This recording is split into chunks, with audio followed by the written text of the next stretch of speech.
Hello, everyone.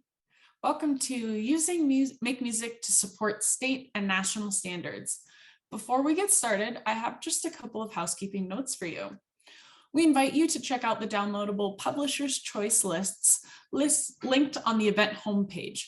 These PDFs are SmartMusic series and title recommendations from some of our publishers that are linked directly to SmartMusic.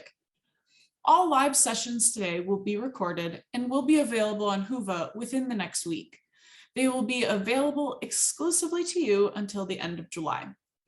We have also provided a downloadable certificate of attendance linked in the description for each live session today. I've also just dropped that along with a couple of other links in the chat. If you have a question that we are unable to answer during this session time, we encourage you to join a community board where your questions will be answered. I would now like to introduce our presenter for today, Kevin Mead. Kevin Mead has recently retired after 35 years as a public school music teacher. He has performed as a percussionist with community orchestras, bands, and musical pits, as well as invited to conduct several area all-county bands.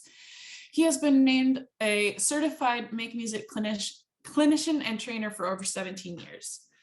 Mr. Mead was twice named Teacher of the Year by the National Honor Society, received the Willie W. Lightfoot Youth Advocate of the Year Award from the Monroe County Legislature, and the Rochester Philharmonic Orchestra's prestigious Music Educator of the Year Award for Band in 2017. Thank you for being with us today, Kevin. It's all you. Thank you very much for having me today. I'd like to share some ideas over my many years of teaching that I've come up with in order to teach some areas of music that are not as often taught. So I've got some ideas to share here, and let's get started right away. First of all, just a quick review of the national standards. Performing, the one that we do the most often, and I don't even feel the need to cover it too deeply. Obviously, we are in the world of performing, so we teach it on a regular basis. So let's talk about some of the other ones. Responding is where kids can learn to speak about music. They can analyze music. They can form an opinion on music. They can compare and be able to put those things into words so that us as teachers know that what we want them to understand in their head is actually being understood in their head. So it's a way to get them to respond back to us so that we know that they understand what's happening around them with the music. Now, the other one is creating music, which is basically composition more than anything else, or some sort of music from scratch that they can do. So we're going to talk about that a little bit. And the fourth one is connecting, where you connect those to each other, you connect those to the world itself, making all of those connections. We'll talk a little bit about that today, but I think for the purpose of today's session, what we're going to do is we're going to focus mostly on the responding and the creating. So we'll talk about some techniques to use. We'll talk about some creative smart music assignments that you can use in order to encourage responding, and some of the benefits that I've seen by doing some of these things with my students. Creating, obviously, composition. We're going to talk a little bit about composition through improvisation, and also using either the Finale program or the SmartMusic program in order to get the kids to write down what their compositions are. And we're going to talk about readiness, and are our students ready to get to the next level, and how do we as teachers know whether or not they are. So starting with responding, students, this is from savethemusic.org. Students need to respond to music as well as to their culture, their community, and their colleagues. Critical thinking, analyzing, and effective judgment are all skills a student can gain through productive responsiveness. So putting things into words, all right? So some of the techniques that we've used that we found successful. One was teach an age-appropriate music vocabulary. Now, what we did was we put the word on the board and we said, okay, here is a word, let's call it dynamics. This is what dynamics is. This is what dynamics mean. Now, I've given a definition, but I haven't really demonstrated to the student what dynamics are. And the best way to do that is to share with them the what it is and what it is not. So here's two examples, kids. I want you to tell me which one makes better use of dynamics. This one here, where it starts soft and then it gets really loud and then so forth, or this one here, where it all kind of stays monotone. Now, which one is a better demonstration of dynamics? Because they know what it isn't, they have a better understanding of what it is. So that vocabulary, if you're working on something in rehearsals, you put the word on the board, you show them the difference, and then when they go into that rehearsal, they're more likely to play it the way that you expect them to do in the first place, because they understand what that means. Right? As with any teaching, ask leading questions instead of giving the answers, and make sure that you give the kids time to think of the answer. Don't ask the question and then answer it for them, because they're going to get used to not having to do any work at all. So getting the words out of them to help you understand if they understand what you're teaching. So leading questions, don't give them the answers. Have students analyze their own works. Now, in a risk-free environment, which is up to you to set, a student can analyze his own work and feel comfortable talking to you. What do you think about that, Johnny? What did you do well? What did you not do not so well? And if Johnny has the ability to tell you what those things are, you know he can start self-assessing at a higher level than he has been and correcting his own mistakes. Now, in a really, really risk-free environment where the kids are very comfortable having these conversations, you could also open up, Johnny could analyze Susie's performance. And I would suggest doing something like, all right, Johnny, now what did Susie do best in that performance? What did you like the most about what Susie did? And keep it on the positive side. So he could say, oh, Susie's articulation was so clear. It was really nice. And create that environment where the kids can analyze each other's performances comfortably using an appropriate vocabulary. All right. Play two contrasting performances and discuss the difference. This is a slow piece. This is a fast piece. What are the differences, and why do you feel they are different? Tell me about them. Talk about them. Have students discuss their favorite ensemble piece. You've got 3 or 4 or 5 pieces that you're working on in ensemble, and have the kids tell you what their favorite one is and what you're trying to get through is, I like this one because it's cool. Let's go a little bit deeper. Why do you like that one besides the fact that it's cool? What is it about it? Is it the rhythm about it? Is it the speed? Is it the key it's written in? Is it what about it does make, so you're leading the questions to try to get the information out of the student and picking their favorite piece. At the same time, you're giving the student ownership of the program that you put together. In other words, this is my favorite piece. The teacher knows this is my favorite piece. Therefore, when we play this, he knows I'm on top of it and I'm engaged and I'm excited about those things. So have the students develop a practice methodology to improve a specific performance. This was one of my favorite things, especially with the high school level kids, but you can do it with any kids. Here's your performance. I recorded it for you. Listen to it and tell me what you think needs work. Well, I think that my range, when I get the higher notes, it tends to get a little bit thin. So I could probably work on my range. And my question would be, well, how would you do that? And well, I would do those exercises that we did last year. Remember those ones where I started going up a little bit and I slurred and all those in that. So the student is now self-correcting and self-analyzing and therefore going to fix the problem on his own. If the student can identify the problem and knows how to fix the problem he's identified, it's going to save you a ton of time in the long run. Using SmartMusic to encourage responding. SmartMusic, when you make an assignment, the student can complete the assignment, and then there's a spot where the student can write a comment back to you about the assignment. As a teacher, take advantage of that comment section. Don't take it for granted. In other words, the assignment, play the right notes, play the wrong notes. I don't care if you play Mary Had a Little Lamb, just play something. But when you're done, I want you to tell me what you thought of. Tell me what this meant to you. Tell me where the difficult section was to learn. Tell me all these things. The comment is more important than the notes that you're playing. So you're getting the responding from the student, right? You could actually create rubrics that you assign to the students that say the comment grade is. You got a comment grade of 1 because your comment was the piece was cool. But if you tell me why the piece was really neat, then the comment grade is going to be higher. So you're letting the students know that comment is more valuable than the performance itself. So set up a rubric and let the kids know ahead of time that that rubric means be as thorough as possible in your comment. Encouraging students to search for the material they like and share with you why. You've got a wealth of information and repertoire in SmartMusic. It's just absolutely insane. So encourage your kids to look through the material and find something they like. Random, just find something that you like and tell me why you like it. I like this piece because I like this, or this piece here. You could, narrow the focus down if you were looking at solos for a student to play. Here's 4 solos, listen to them and tell me which one you like the most and why you like it the most, okay? Make assignments that require critical thinking. Get your students to justify their observations and choices.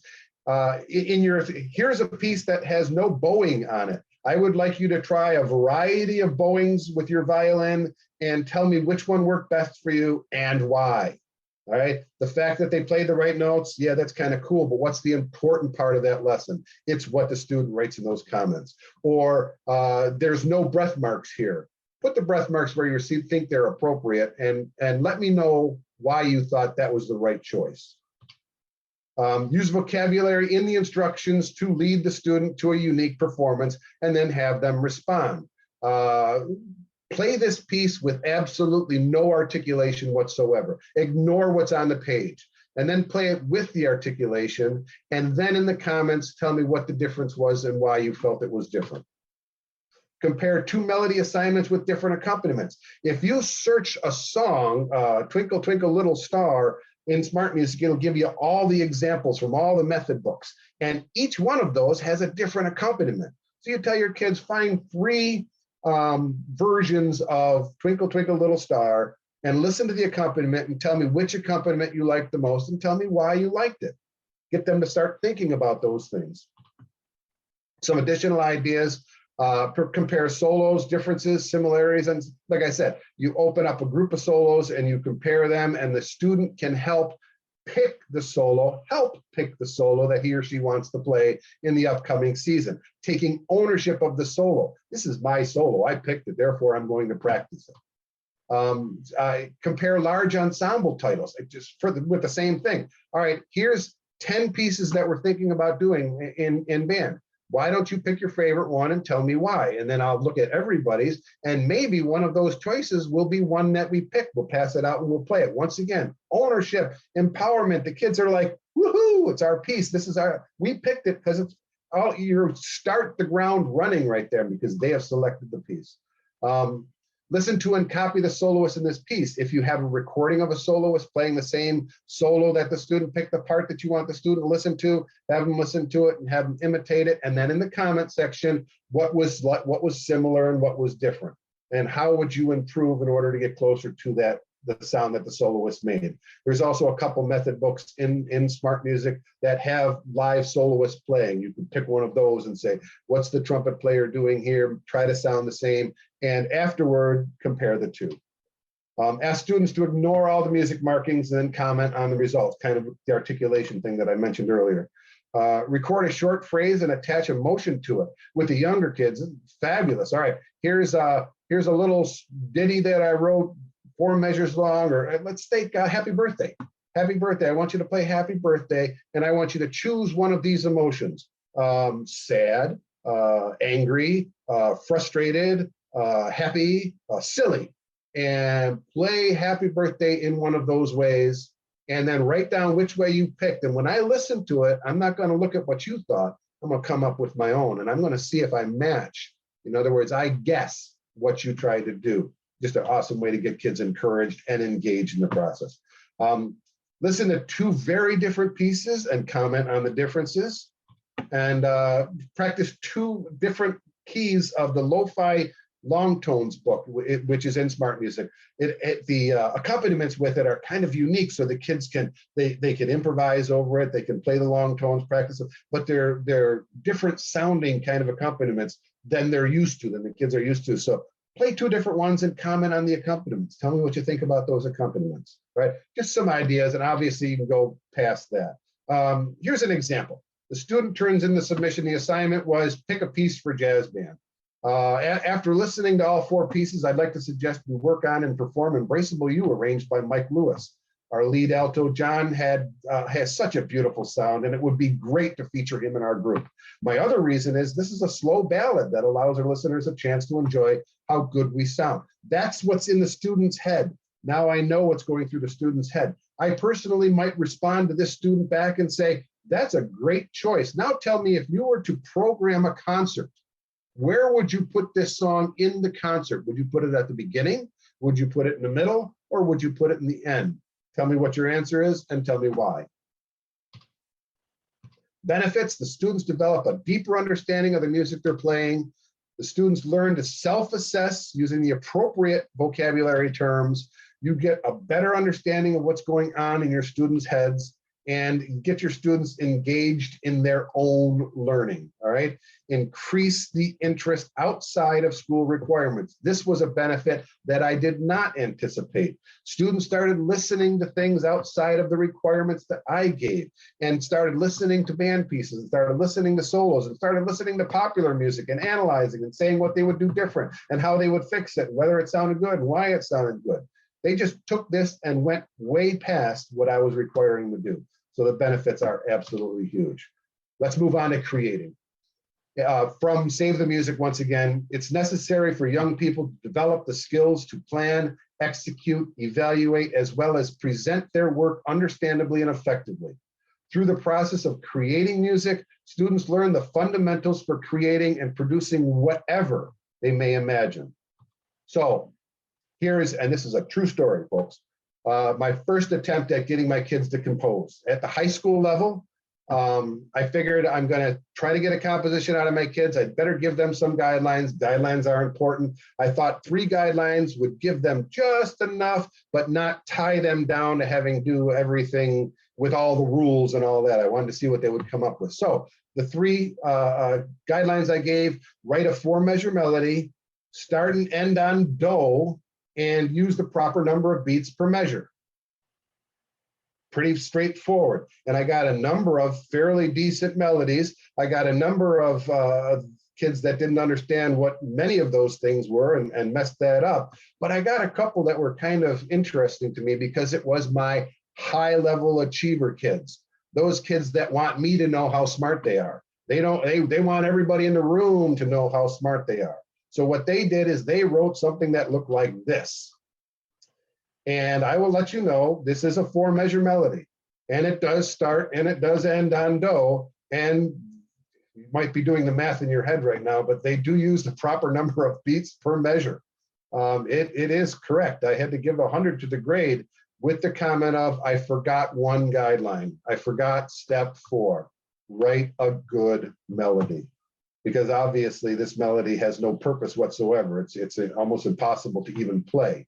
Even though it's correct, it's not a good melody. So we have to talk about what is a good melody. And after working through that number of years, I came to the conclusion that teaching your students to hear the music before it is written is going to improve their ability to compose.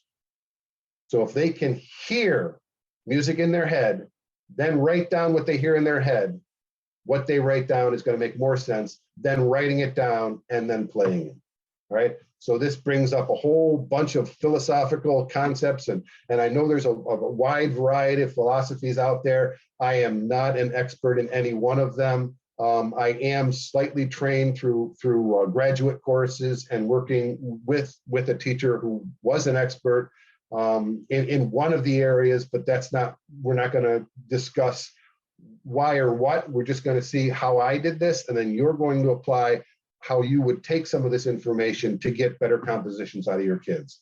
So teach your kids to hear the music before it is written. We've got to talk about rote learning. We've got to talk about playing by ear. We've got to talk about improvisation, and we've got to talk about audiation, putting it in the student's head. So I do want to mention real quick, if I can find it here,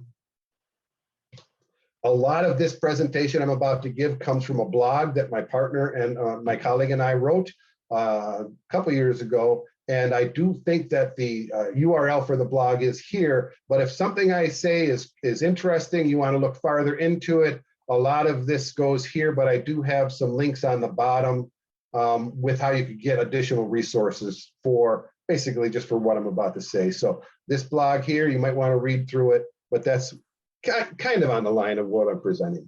And folks, Okay. I'll hop in here real quick just to Go let you right know that ahead. I've just to let you know real quick that I have put that blog link in the chat. Okay, Kevin. Thank you very much.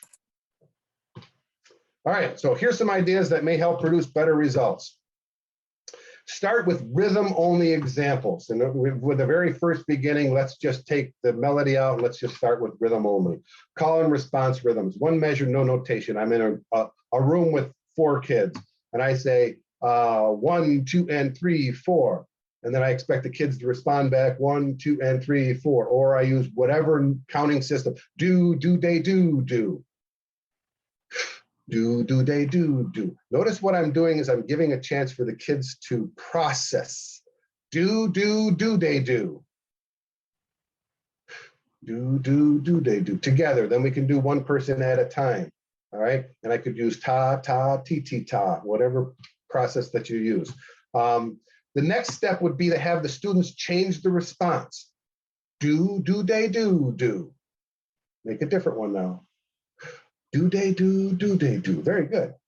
Do they do. Do they do, they do. Ooh, great one. Very nice. So now they're creating the back. Now, the next step would be to get them to respond immediately, keeping time.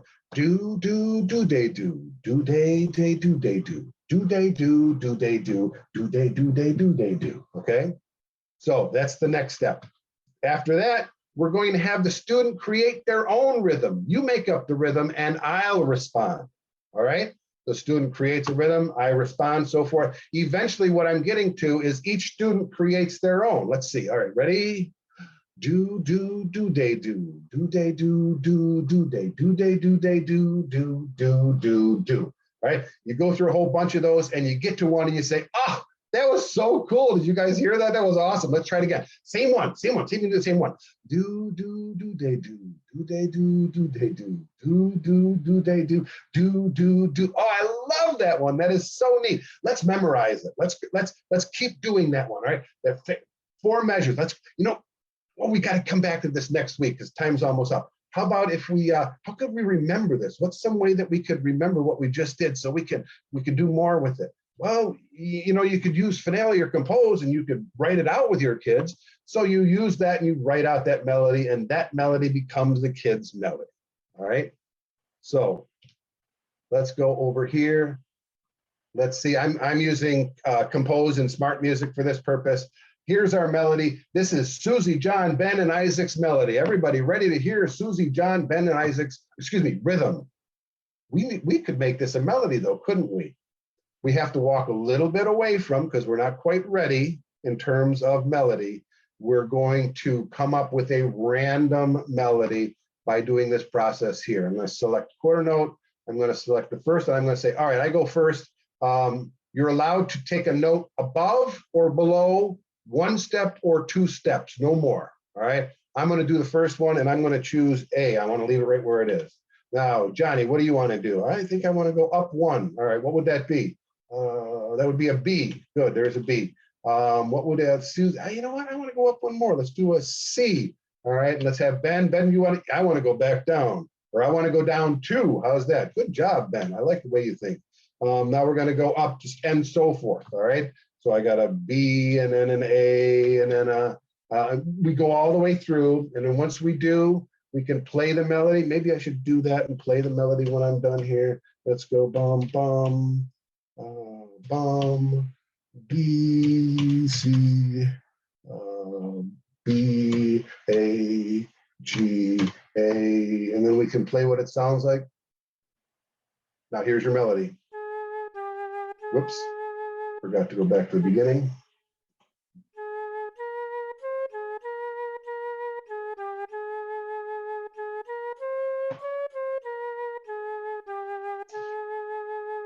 Now I want you to think of that very first melody that I wrote. Compare this to it. This is a far superior melody. At least they got the rhythm first. They heard the rhythm, they liked the rhythm, and then they created the melody from that. All right, so let's try another one. Oh yeah, don't forget other meters, by the way. You know, everything's great in duple meter, but if that's all we teach, they have nothing to compare it to. Duple meter, you have no idea what duple meter is unless you know what triple meter is, or compound or whatever. So you have to do both with the kids. Don't forget to do that. Matter of fact, start with triple if you wish. All right, let's go on. Teach a tune without notation. Let's talk about melody a little bit. First of all, let's play a tune. Hot cross buns, 1 a penny, 2 a penny, hot cross buns. You all sing it. Hot cross buns, very good. Now, I'm going to take the words out of it. I'm going to say bum, bum, bum, bum, bum. You know what? I'm going to go to the next step right now, and I'm going to use solfege. Mi, re, do, do, re, mi, re, do. Can everybody do that? That's very nice. Now, let's try to learn it on our instruments. Mi, re, do, do, re, mi, re, do. Very simple teaching by rote, teaching the kids a simple melody, all right? Step one, all right? Once they can do that, then they can play that melody while I play the accompaniment either on a piano live, or if I open up any hot cross buns in SmartMusic and play the accompaniment without the kids seeing the screen, without any notation, turn the screen off, whatever you need to do, but just play the accompaniment so they can get used to playing it with different accompaniments. Great technique, by the way, if you've got a student that's having a hard time with pulse, keeping with an accompaniment, have them memorize what they're playing and then play it along with, so they can just focus on that one thing, just the accompaniment, so they can play along with it. All right. Then bass line. Do, so, do, do, so, do, do, so, do, so, do. Repeat after me. Do, so, do, do, so, do, do, so, do, so, do. Now have Johnny play the accompaniment, play the melody, and Susie play the bass line. All right, and we can start messing around with that. Hey, take that bass line and change the rhythm a little bit. Do, do, so, do, do, do, do, do, so, do. Of course, I'd be doing it slower, and I could have some more variations there in terms of the rhythm. All right, now we're going to start doing the harmony parts. We're going to start by talking about what are the notes of that first chord. We'll call it a tonic chord because we don't know what better to call it right now. So what are the notes of a tonic chord? Any combination of do, mi, so, mi, do, mi, so, mi, do. I'm going to sing a pattern. I want you to repeat it. Do, mi, wait. Do, mi, so, mi, so, mi, so,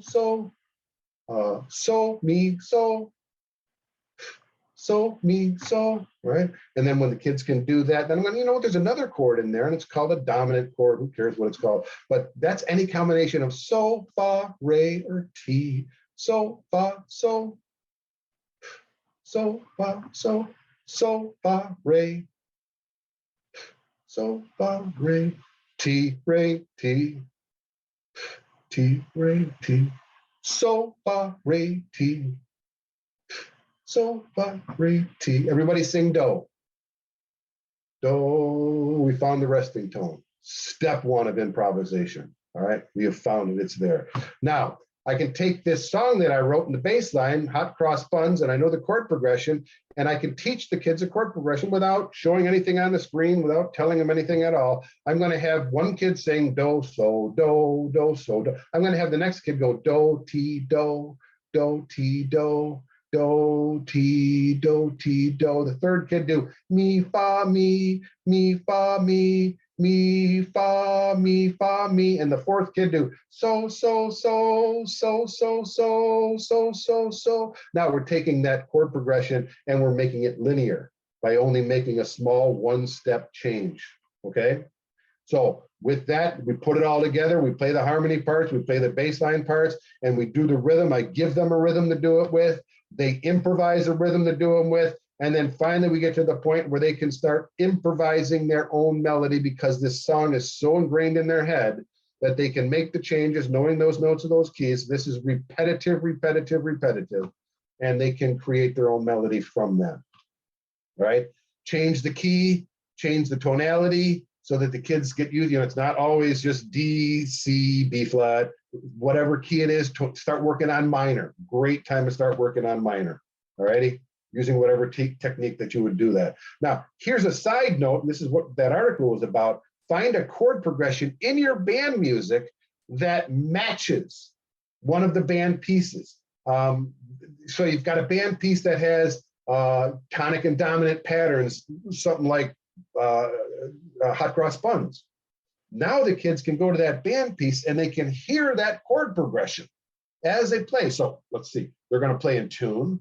They're going to know when the chord change is coming. They're going to not make too many notation mistakes or key signature mistakes because they've heard it all before. And believe it or not, if you go in a little bit farther, they would be able to improvise over the top of that band piece that you've selected.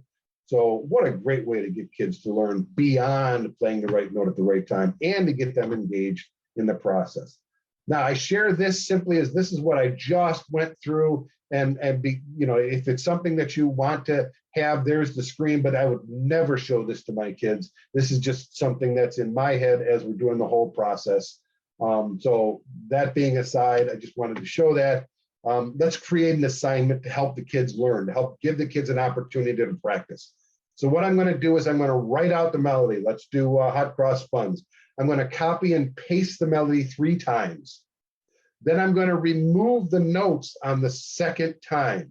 Just take the notes right out, and I'm going to enable / notation. Put all quarter notes in, enable / notation, and all of those notes will appear as slashes for improvisation purposes. All right. Save that document as an XML. We'll get back to it in a minute.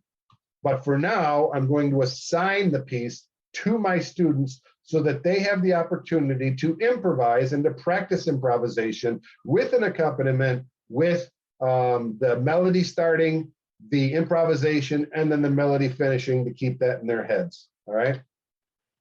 Listen to the submitted performance. Student submits a performance. I say, all right, I need you to do this. Here's the instruction part. 147 times. Once you've done this 147 times, I want you to go back and listen and pick your favorite one. Send it to me. And oh, by the way, in the comment section, you're going to tell me why it was your favorite one. Okay? Ooh, connecting. And then the students that submit one that's not quite ready yet, you can reassign it to them and say, take it, let's try it a little again. Let's talk about some of the things that aren't gelling yet. Let's do a little more practice, and we'll wait till you're ready. But the kids that are ready and share a good one, I can now take that XML that I created and I can send that to them. Either email the XML itself or use that share feature in SmartMusic that allows you to share. I'm not going to be able to show you a lot of SmartMusic stuff today just because of time purposes, but all of the things going on this weekend, or there's videos and everything. If you can, how do you share an XML? Search it. Go under the help and search share XML. A lot of great videos to watch. All right. So after I share the XML, the student can open it, and the student has the ability using Compose to write out their own melody in that XML. So those notes where they improvised are now blank. You tell the student, listen to your improvisation, the one you sent me. Now do your best to write down exactly what you played. You heard it first. Now we're going to write it out. Let me give you a demonstration on that. So here is the improvisation that the kids are going to practice from. So let's listen to this.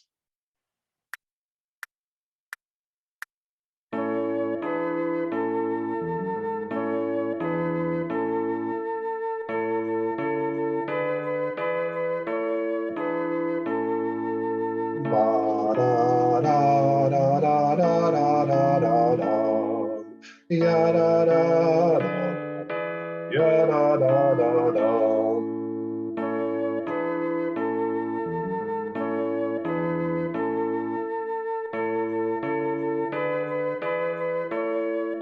Okay, student creates one that they're happy with. After 140 times, they send it to you and they say, this is the best one I've got. What do you think?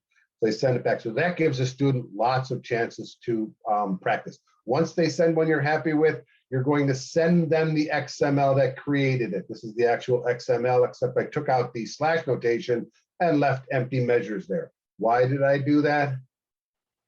So that the student can now listen to their performance and they can write out what they played.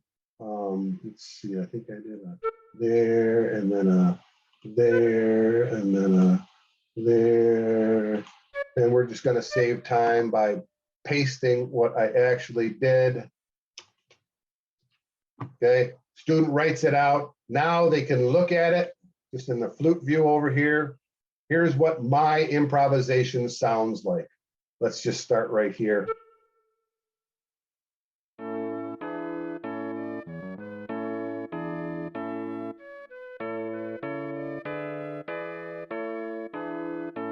Okay, now where are we going to go with this? We are going to take the students. I'm going to pick the 4 best, in my opinion, from the kids that turn these in.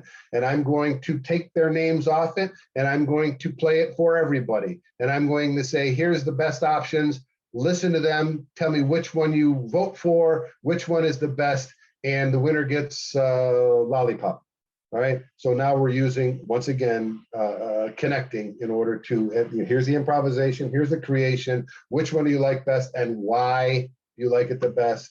And what a great process for the kids. My kids absolutely love this in a risk-free environment. Very, very effective. Okay, let's go on. Good, not doing too bad on time. Right out sorry, we already did that. Let's go on. Readiness and differentiation. Students come to us at different levels with a variety of learning styles and practice habits, and they learn at different speeds. We all know that. Each step is intended to be a brief activity, not a replacement. Those people that thinking, oh my God, what happened to my program? I can't even get band pieces ready because of this. No, each step, each thing that I talked about is literally a 5-minute process. During your warm-up, during, while you're taking your instruments out of your cases, we're singing these songs. It's not to overcome your program. It's just little tiny activities, bit at a time, all right? Lessons take place over an unpredictable amount of time. What I just demonstrated could take 9 months to finish if your kids are moving at that pace. The more you do it, the more the kids do it, the faster it gets. But don't move faster than you can, and don't take more time away than you can. These are all little tiny chunks. Each step should be successfully accomplished and readiness established before you move on. Make sure the kids are ready to go to the next step. Otherwise, you're wasting their time and yours. If they're not ready, going to the next step is just going to make them less ready, not more ready. All right. Some ways to check for readiness. Look for student comfort. Is the student uptight? Is the student relaxed? So, the reply stays in time. Do they do? Do they do? Do they do? Not a lot of thought process between the two. That tells you the student is ready. Check for retention. We did it this week. Next week, or I have to reteach it next week. All right. Is it being retained? A student creates the examples. When the student creates one, what is their creation? Is it appropriate? Is it challenging? You could try to challenge them with a slightly more difficult example, right? Do they do? If they can respond to something slightly more, they're ready to move on, all right? And the SmartMusic assignments, you create the assignments and you can check for understanding and readiness through what they respond. All right, some other ideas. There are some great method books in SmartMusic. The Pathways is great for improvisation if you want to go down that path. And the Listen Sing method, Cindy Gonzalez, this is insane if you want to teach the solfege to your students, the call and response, right? This book is the one. You do not have to be a singer in order to use that book, right? That's fabulous. Remove the notes and note heads from your creation and compose. I did want to show you this real quick. If I highlight this line here, and I go over here to notes and symbols, and I hide the notes, this is how I would check for understanding in terms of the rote that I gave. Play hot cross buns, but there's no notes. Just play it, all right? The chord progression is there. I could then, even better, I can show the notes, and I can go down here to apply the note head of just the stem. Okay, now not only are the notes are there, they will play. The student can't see them, but because the stems are there, SmartMusic can still assess them. We'll let you know if they're playing it right or wrong. So think of things like that. All right, change the lyrics to a familiar tune. We've got a familiar tune, change the lyrics so that they match the rhythm, or create your own lyrics and write the rhythm to your lyrics. All right, syllables, how they fit, how you would read it. All right. Improvise over long-term exercises. This lo-fi book is a great one just to improvise over something silly like that. Look through the book, take the notes off the page, just play the accompaniments and have the kids play along with them. Play anonymously, of course, several examples and have students pick their favorite. Kind of what we just did, right? Here's several examples, anonymous, pick your favorite one so nobody's feelings get hurt. One of my favorite things to do in the high school band was that last 2 weeks before Christmas, concert's over, kids are starting to get a little unruly. We want to give them something to keep them engaged, but passing out new music might not, the focus might not be there. So what we did was we broke them into groups and we had them, the rules were you work with your group for a half hour, and it turned out to be a full day by the time this was over. An arrangement of a holiday tune, all right? No, anybody caught using notes, your group is disqualified. Absolutely no notation. Create an arrangement of a holiday tune that's in your head. Jingle bells, whatever you pick, create an arrangement of that. Bonus points if you put two together and you show. So all of a sudden the kids are just being so incredibly creative. I thought this was going to be way over their head the first time. By the 5th season I did this, kids were coming to school with ideas for how to do this and picking the students they want because they'd already had conversations about it. And we'd record at the end and pick our favorite one. And I'm telling you, the energy in that room was just absolutely palatable. Just great things. I wish I could share a video, but I don't have their permission to do so. So the benefits: students develop deeper understanding of the music and what they are playing. The ability to self-assess improves naturally. The students become better readers and by extension, better sight readers. Took me a little while to realize this too. You know, your better sight readers are your better readers. So instead of focusing just on sight reading, focus on reading. Pulse and phrasing improve naturally because they're listening to what's happening around them. They can, you know, through responding, they're reacting to what's happening in the background, in the accompaniment with the other kids in the group. Students begin to attend to tone and intonation by default. I just didn't have to work on it so much because of what's going on in their heads. Some students process quicker by ear and will enjoy playing while they're. I found out there was a number of my kids that the problem they were having was that reading, that association between the note, the page, and the instrument. When I took the page out, they were able to play quite a bit better and with a better sound than normally. So I decided to go back. Let's teach you how to do that, and then we'll add reading onto it. And the kids learn a lot faster doing that. All right. And many kids take it to the next level. I've had students that perform. Right now, I have a student, graduate student, one of my last students before I retired, is now teaching graduate studies at, taking graduate studies, teaching undergraduate studies at Syracuse University in composition. That's not the reason to do it. That's not why, you know, it very little to do with what I did, but spurring the interest, she went above and beyond just by me spurring the interest. All right, so in review, use all the standards to create better musicians. Use all 4 standards, create better musicians. The student performance improves automatically. The time you take, that 5 minutes per, is well worth it at the end because you spend a lot less time correcting silly mistakes over and over again. The kids correct them themselves. Right? Use responding to increase engagement. Student choice. Right? The student, when they make choices, they're more engaged in your program and they're more likely to put the work in to make things sound better. Get a better understanding of what's going on in your student's head. When teaching composition, try starting with improvisation. Check for readiness, make sure the students can grow at their own pace, and take advantage of the amount of repertoire available in SmartMusic to do any of these things. So I'm going to stop there and I'm going to ask if there's any questions, and I'll pass it back and see if there's anything that I can answer at this point. If I can, that's great. If it's something that you want to ask further or have a discussion, I'm going to leave on the screen my email address. I will respond to you as well as I can. If you wish to ask me a question via that personal account, you can do that too. So is there any questions, anything that I can take care of at this point? I'll just hop in here, Kevin. We don't seem to have any questions lined up here in the Q&A section or the chat, but folks. That's because I was so thorough. I was just gonna say, you hit all the nails on the head and knocked out all the birds with just one stone.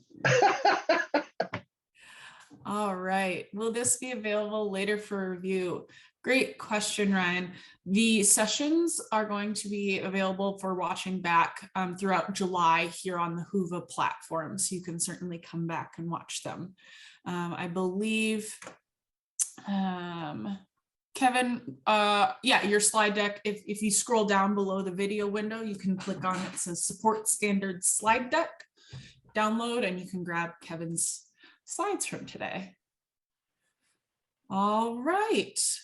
Well, all right, we're getting some good feedback.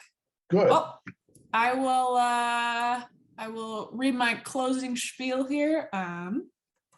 But if anyone has any lingering questions, feel free to ask them and we can address them in the last 90 seconds here. Ahead of that, though, I'll just say thank you, Kevin, so much for sharing your helpful tips.